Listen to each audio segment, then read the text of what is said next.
Mesdames et messieurs, bonsoir, bienvenue dans votre journal. Les titres de ce 9 janvier. Après la victoire contre Vitré samedi, le Tour FC affrontera Montpellier en 16e de finale. Une très belle affiche à domicile et surtout une bonne nouvelle pour les supporters. On y revient dans quelques secondes. Une grève qui passerait presque inaperçue à la SNCF et pourtant cela fait 2 mois que les conducteurs de TER en appellent à une réorganisation de leurs conditions de travail. Et enfin, on s'intéressera aux crues de la Loire. La préfecture présentait aujourd'hui son plan prévention des risques d'inondation. L'occasion de faire le point sur la situation actuelle. Le Tour FC affrontera dans 2 semaines Montpellier en 16e de finale. Samedi soir à Vitré, le Tour FC a remporté son match de buts à 1 pour les 32e de la finale de la Coupe de France. Un match difficile. Jérémy Blayach et Julien Cardi ont été sanctionnés par 2 cartons rouges. Regardez sur ces images les 2 buts de Jérémy Blayach et Rémi Biancardini. Le tirage au sort a été effectué hier soir. Les hommes de Peter Zedler affronteront donc le 2e du championnat de Ligue 1 Montpellier en 16e de finale. Une équipe qui compte dans ses rangs le meilleur buteur de Ligue 1, Olivier Giroud, un joueur que vous connaissez bien car il a joué au Tour FC pendant 3 ans. On écoute le manager général Max Marty au micro de Jean-Maurice Prin. Quand on fait partie des 40 meilleurs clubs français, on doit avoir l'ambition d'aller le plus loin possible en coupe parce que c'est la plus belle aventure possible pour fédérer ses supporters, pour faire connaître sa région, pour montrer que le club progresse. Et il progresse, notamment structurellement avec l'arrivée de cette nouvelle tribune. Donc c'est une bonne visibilité pour nous, c'est une bonne fenêtre pour montrer que le Tour FC est installé durablement dans le paysage du foot français et qu'il a cette ambition d'aller un jour dans les 20 meilleurs et qu'il a cette ambition d'aller un jour le plus loin possible dans cette compétition qui est la plus belle. Et justement, qu'en pensent les supporters? Gaël Poulain s'est rendu dans un café du quartier de Beaujardin, le QG du club des supporters, les Diables Bleus, des supporters optimistes quant à l'issue de ce match. Pour nous, c'est un grand bonheur parce que d'abord, on va jouer à la maison. Ça ne nous est pas arrivé depuis longtemps en Coupe de France. Et puis, on va revoir Olivier Giroud chez nous et voilà. C'est un beau match, l'occasion d'avoir une grande équipe, de voir beaucoup de monde, remplir le stade, que le stade soit plein à craquer. Ça fait si longtemps qu'on attendait ça, d'avoir une grande équipe à Tours pour la Coupe de France.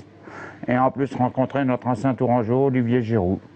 Moi, je suis super contente que le TFC reçoive Montpellier. Parce qu'il y a des petites équipes qui en ont battu des très très grosses, donc il n'y a pas de raison que le TFC ne gagne pas. Il y a 2-3 ans, on a joué contre Lyon aussi en Coupe de France et puis on leur a posé des problèmes, qui fait que on peut aussi en poser aussi à Montpellier des problèmes, je crois.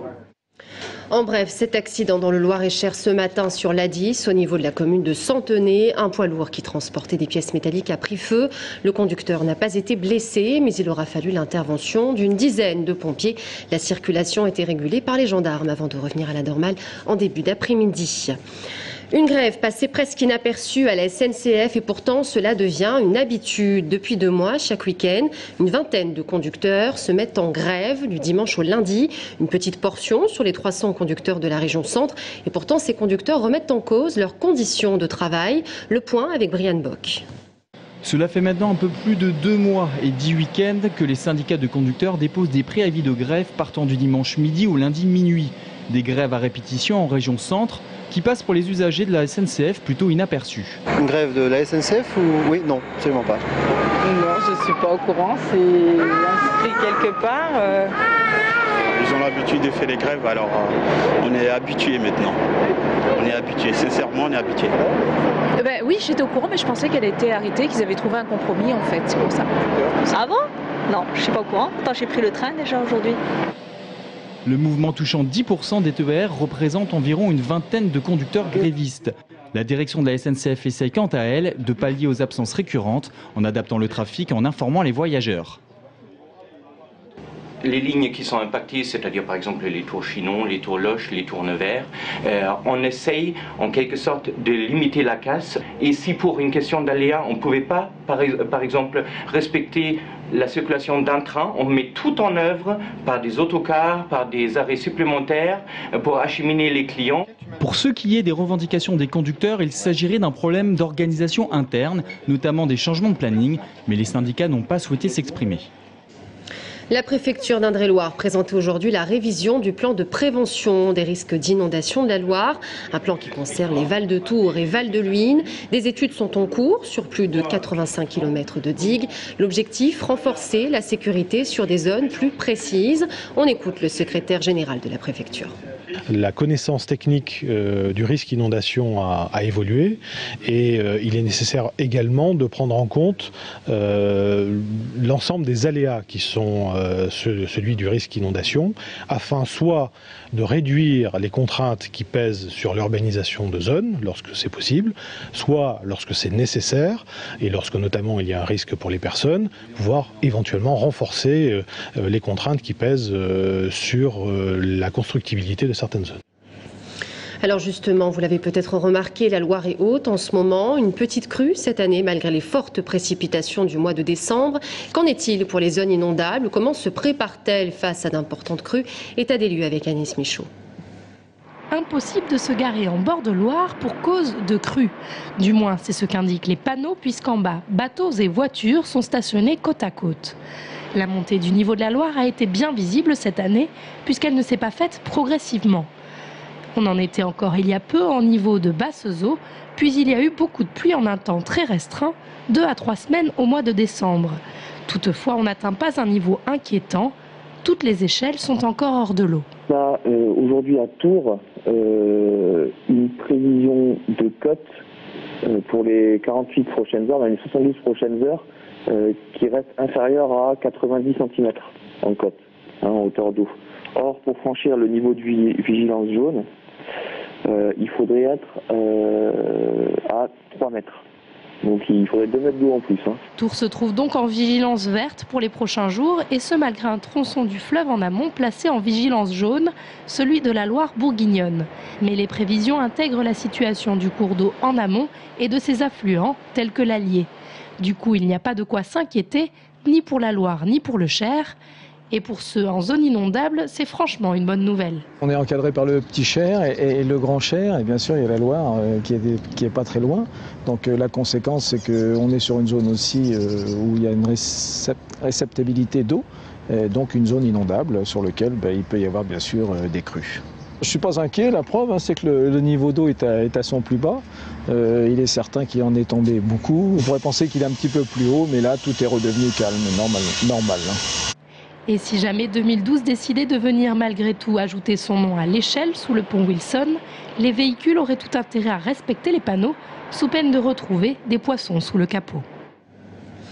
Le feuilleton des collèges continue. Les parents d'élèves d'Azay-sur-Cher demandent à être reçus par Marisol Touraine, la présidente du Conseil général d'Indre-et-Loire. Ils souhaitent plus de transparence. Je vous rappelle qu'ils s'opposent au projet du Conseil général de transférer leurs enfants dans le collège de Philippe de Comines à Tours. Samedi, ils étaient environ 300 à manifester, vous le voyez, parmi eux des collégiens d'Èvres et de Bléré, mais aussi des habitants de la commune. Les parents d'élèves qui pointent du doigt une rupture dans la scolarité, mais aussi le temps de transport. On écoute Mireille Delacrompe, membre du collectif des parents d'Azay-sur-Cher. On voudrait avoir les études qui ont été réalisées, puisque Marisol Touraine nous dit qu'il n'y a qu'une seule solution, c'est la solution qui a été choisie par le Conseil général. Nous, on est persuadés qu'il y a d'autres solutions possibles et on voudrait qu'elle les réétudie. On a demandé que les études nous soient fournies, mais on n'a pas de transparence du Conseil général de ce côté-là et c'est ça qui nous gêne et on se battra jusqu'au bout. On ne veut pas que nos enfants soient des pions. Direction Civray de Touraine à présent, c'est là-bas que l'on trouve la meilleure galette des rois d'Indre-et-Loire. Philippe Dumoulin a reçu le premier prix de la meilleure galette par la Fédération des boulangers du département. Une tradition qui ne se perd pas puisque chaque année, c'est plus de 1000 galettes que ce pâtissier prépare. Une véritable plus-value pour son chiffre d'affaires. Le secret de Philippe Dumoulin tient décidément dans la frangipane de sa galette. Du beurre et de la poudre d'amande de qualité, des œufs, du sucre et du rhum, des matières nobles, voilà ce qui fait la différence. Une fois que les galettes sont garnies, on les met à refroidir pour qu'elles reposent un peu. Ensuite, on les taille autour, qu'elles soient bien nettes. On les retourne, on les dore et on les décore avec une lame de couteau. Et ensuite, on les met au four. Les galettes des rois vont donc se faire dorer sous les fourneaux. Et là aussi, rien n'est laissé au hasard.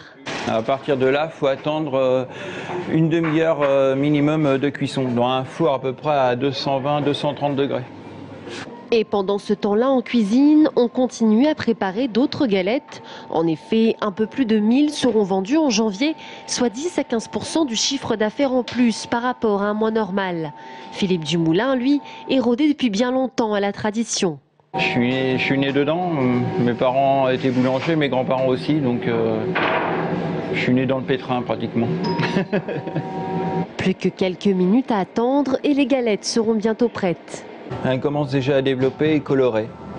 Il ne faut pas qu'elle soit trop haute non plus, il faut environ 2-3 cm d'épaisseur.